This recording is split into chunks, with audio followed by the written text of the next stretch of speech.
Argentina தேசத்து கால்பந்தாட்ட வீரன் தியாகோ மரடோனா. அந்த அர்ஜென்டினா தேசத்திலிருந்து வந்தவன் தான் புரட்சியாளன் சேகுவாரா. அந்த தேசத்திலிருந்து வந்த இந்த கால்பந்தாட்ட வீரர் மரடோனா அவன் கலந்து கொண்ட அத்தனை போட்டிகளிலும் அர்ஜென்டினா தேசத்தை வெற்றி பெற வைத்தவன். அவனுடைய மந்திர காலில் பற்ற பந்துகள் எல்லாம் கோல் கம்பத்தை நோக்கி பறந்த காட்சிகளை உலகம் பார்த்து வியந்தது உண்டு. அதில் இன்னொரு முக்கியமான செய்தி என்னவென்று கேட்டால், இத்தாலி நாட்டு அணிக்கு எதிராக அர்ஜென்டினா விளையாடுகின்ற பொழுது இத்தாலி அணியை தோற்பதற்கு காரணமாக அமைந்தவன் இந்த மரடோனா. ஆகவே இத்தாலி அரசு தடை விதித்தது மரடோனாவிற்கு. என்னவென்று கேட்டால், மரடோனா இத்தாலி நாட்டிற்குள் நுழையக்கூடாது, இத்தாலி அரசு தடை விதித்திருக்கிறது. ஆனால் அதே மரடோனாவை இத்தாலி நகரத்திலே இருக்கின்ற நேபிள்ஸ் என்கின்ற ஒரு நகரத்தின் கால்பந்தாட்ட அணிக்கு ஒப்பந்தம் செய்து அந்த அணிக்காக விளையாடினான். அந்த அணிக்கு பல வெற்றிகளை தேடி தந்தான். அந்த இத்தாலி நகரத்தின் நேபிள்ஸ் நகரத்தின் சிறப்பு பிரஜையாக நேப்போலி அணிக்காக விளையாடிய மரடோனாவை நேபிள்ஸ் நகரத்தினுடைய மாநகர மேயர் அறிவிக்கிறார். ஒரு தேசத்தில் நுழைவதற்கு தடை, இத்தாலிக்குள் நுழைவதற்கு. ஆனால் அந்த இத்தாலியில் இருக்கிற ஒரு நகரத்தின் சிறப்பு பிரஜையாக அறிவிக்கப்படுகின்ற கௌரவத்தை விளையாட்டு உலகில் பெற்ற மரடோனா ஒரு கட்டத்தில் போதைக்கு அடிமையானான். விளையாட்டு போட்டியில் இருந்து வெளியேற்றப்பட்டான். அதற்கு பிறகு அந்த போதை பழக்கத்திலிருந்து மீள்வதற்காக நம்முடைய இந்தியாவின் கேரளா மாநிலம் வரை வந்து போதை பழக்கத்திலிருந்து மீண்டு அதற்கு பிறகு தொலைக்காட்சிகளில் காம்பீராக பணியாற்றி சில ஆண்டுகளுக்கு முன்புதான் மரணமடைந்தார். இந்த போதை பழக்கத்திலிருந்து, அந்த போதை பொருள் வாங்குகின்ற பணத்திலிருந்து ஒரு இனமே விடுதலை பெற்றதென்றால் நம்ப முடியுமா? ஆனால் நம்பித்தான் ஆக வேண்டும்.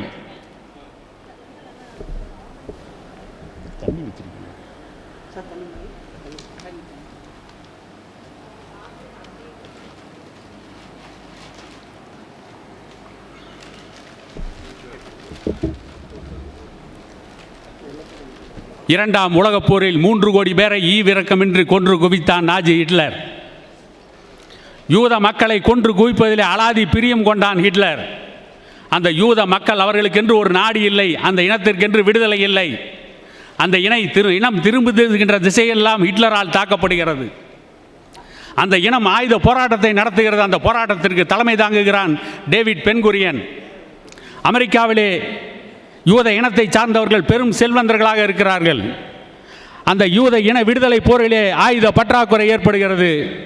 அப்பொழுது கோல்டா மேயர் என்கின்ற பெண்ணை டேவிட் பென்குரியன் அமெரிக்காவிற்கு அனுப்பி அமெரிக்க செல்வந்தரிடமிருந்து நிதி கேட்க சொல்கிறார். இந்த கோல்டா மேயர் தான் பின்னால் இஸ்ரேல் நாட்டின் பிரதமராக வந்தவர்.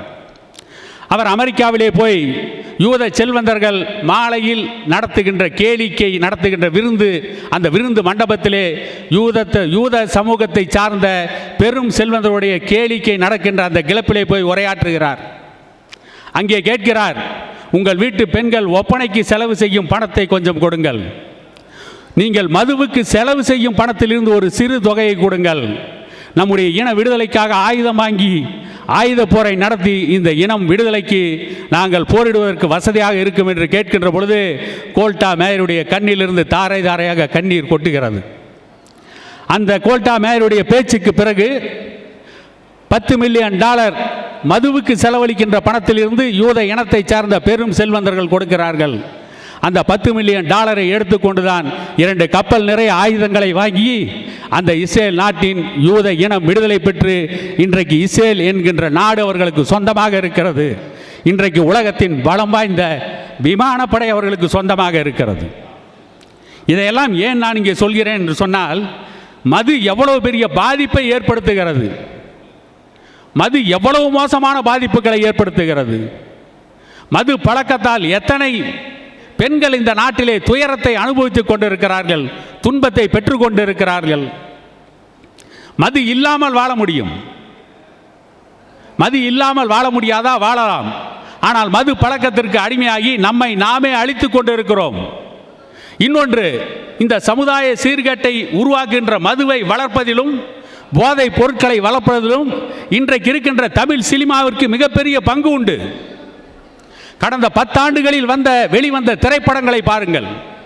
ஒரு திரைப்படத்தில் கூட ஒரு கதாநாயகன் கூட மெத்த படித்த மேதாவியாக, பொறுப்பு மிக்கவனாக, சமுதாய கடமையாற்றுபவனாக, மக்களுக்காக போராட்டம் நடத்துகின்ற ஒரு கதாநாயகனாக எந்த கதாநாயகனும் காட்டப்படவில்லை.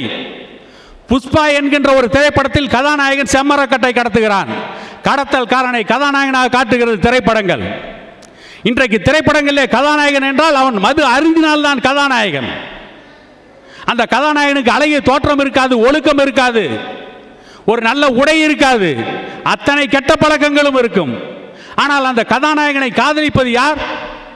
படிக்கின்ற பெண்கள், அழகிய பெண்கள், நன்றாக படிக்கின்ற பெண்கள். இவர்களெல்லாம் இந்த பேட்டை ரவுடியாக வருகின்ற, குடியாரனாக வருகின்ற, கஞ்சா குடிப்பவனாக வருகின்ற, போதை பொருளை கடத்துபவனை கதாநாயகனாக காட்டுகின்ற, அவர்களை உயர்ந்த பிறவிகள் என்று காதலிக்கிறார்கள் என்று இன்றைக்கு சினிமா நம்மிடமே ஒரு காட்சியை இன்றைக்கு தயாரித்து கொடுத்து கொண்டு இருக்கிறது.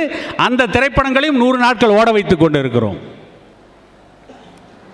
சில ஆண்டுகளுக்கு முன்பு காதல் ஒன்று திரைப்படம் வந்தது. அது ஏற்படுத்திய பாதிப்புக்கெல்லாம் இன்றைக்கு நிறைய பெண்கள் சீரழிந்து கொண்டு இருக்கிறார்கள். நம்முடைய அண்ணா பல்கலைக்கழகத்தின் முன்னாள் துணைவேந்தர் பொள்ளாச்சி சம்பவத்தை காட்டினார். காரணம் என்ன? இப்படிப்பட்ட திரைப்படங்கள் தான்.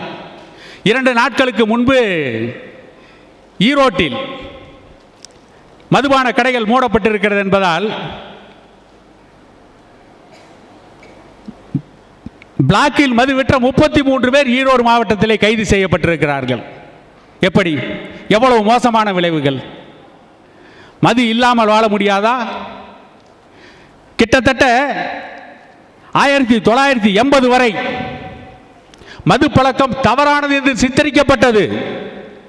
மதுவை யாரும் சாலையின் 2 பக்கங்கள் அமர்ந்து அருந்த மாட்டார்கள். மதுவை குடித்து விட்டால் ஊரை விட்டு ஒதுங்கி யாரிடமும் பேசாமல் தலையிலே துண்டை போட்டுக்கொண்டு ஒதுங்கி நடந்து போவார்கள். இந்த சாராயத்தை குடித்து விட்டோம், பார்ப்பவர்கள் கேவலமாக நினைப்பார்கள். ஆனால் இன்றைக்கு என்ன தெரியுமா? நிலைமை அப்படியே தலைகீழாக மாறிவிட்டது. ஊரில் இருப்பவர்கள் யாராவது ஒருவர் இருவர் மது குடிக்காமல் இருப்பவர்கள் தான் மது குடிப்பவர்களை பார்த்துவிட்டு தலையிலே துண்டை போட்டுக்கொண்டு ஒரு ஓரமாக யாருக்கும் தெரியாமல் ஓட வேண்டிய சூழ்நிலைக்கு தள்ளப்பட்டிருக்கிறார்கள். இன்றைக்கு கஞ்சா, மது போன்ற இந்த போதைப் பொருட்கள்லாம் மாணவ மாணவிகளை, இளைஞர் சமுதாயத்தை பெருமளவு சீரழித்துக் கொண்டிருக்கிறது. தமிழ்நாட்டில் காலையில் எழுந்தவுடன் 70 லட்சம் பேர் டீ குடிப்பதற்கு பதிலாக சாராயம் குடிக்கிறார்கள். இது இன்றைய தமிழ்நாட்டின் நிலைமை. மாலையில் 90 லட்சம் பேர் டாஸ்மார்க்கில் சென்று மதுபானங்களை அருந்தாமல் வீடுகளுக்கு செல்வதில்லை. இது இன்றைக்கு நிலைமை. தேச தந்தை மகாத்மா காந்தி மட்டும் இன்றைக்கு உயிரோடு இருந்திருந்தால், விடுதலைக்கு போராடிய தேசப்பிதா மகாத்மா காந்தி விடுதலை போராட்டத்தோடு மது ஒழிப்பு போராட்டத்தையும் நடத்தினார். இன்றைக்கு மட்டும் அதே மகாத்மா காந்தி இருந்திருந்தால் விடுதலை போராட்டத்தை வீதியிலே தூக்கி எறிந்துவிட்டு மது ஒழிப்பு போராட்டத்திற்கு மகுடம் சூட்டி எடுப்பார். அவர் போராடிய காலத்தில் மது ஒரு 2% மக்களை மட்டும் தான் பாதித்திருந்தது. இன்றைக்கு மதுவால் பாதிக்கப்படாமல் இருப்பவர்கள் மட்டுமே 2% தான் இருக்கிறார்கள். ஒரு திரைப்பட பாடல் உண்டு, விளக்கு வச்சா ஆணும் பெண்ணும் சேர்ந்து குடிக்குது, அது வசதி உள்ள பெரிய இடத்தில் நாளும் நடக்குது என்று பல ஆண்டுகளுக்கு முன்னாலே ஒரு பாடல். ஆனால் இன்றைக்கு விளக்கு வைத்தால் ஆணும் பெண்ணும் சேர்ந்து குடிக்கின்ற பழக்கம் அடித்தட்டு மக்கள் வரை கொண்டு சேர்க்கப்பட்டிருக்கிறது. என்ன காரணம்? தனி மனித ஒழுக்கத்தை மீறுகின்றோம். சமூகத்திற்கென்று கட்டுப்பாடுகள் இருக்கிறது. தனித்தனியாக காட்டிலே வாழ்ந்த மனிதன் கூடி வாழ தலைப்பட்டான். கூடி வாழ்ந்தவன் தனக்கென்று ஒரு வலிமையான தலைவனை தேர்ந்தெடுத்து வாழ்ந்த வரலாறே மனிதகுல வரலாறு என்று சொன்னான்.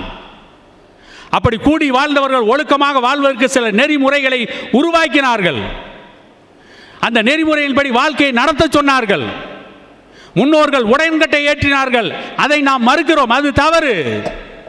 முன்னோர்கள் விட்டு சென்ற எவ்வளவோ நல்ல காரியங்களை கூட இன்றைக்கு நாகரிகம் என்ற பெயரால், நாகரிகத்திற்கும் அநாகரிகத்திற்கும் வித்தியாசம் தெரியாமல் மது போதைகளுக்கு அடிமையாகி பாழாகிறோம்.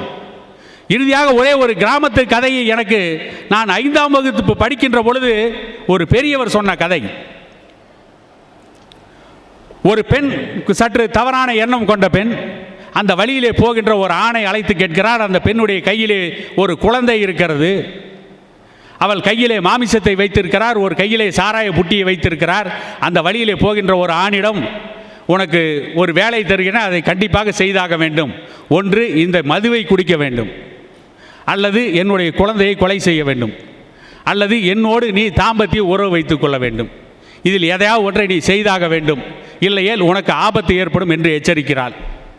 இந்த குடிக்காமல் இருந்தவன் பார்க்கிறான், மது பழக்கத்திற்கு அடிமையாகாதவன் பார்க்கிறான், சற்று யோசிக்கிறான். சரி, மதுதானே போனால் போகிறது, குடித்து விடலாம் என்று குடித்து விட்டான். சரி, அதோடு போனதா? மதுவை குடித்தான், போதை தலைக்கேறியது, பாதை மாறியது, கண்ணுக்கு முன்னாலே இருந்த பெண்ணை பார்த்தான், அவருடைய மனம் மாறியது, அந்த பெண்ணோடு தாம்பத்திய உறவு வைக்கிறான்.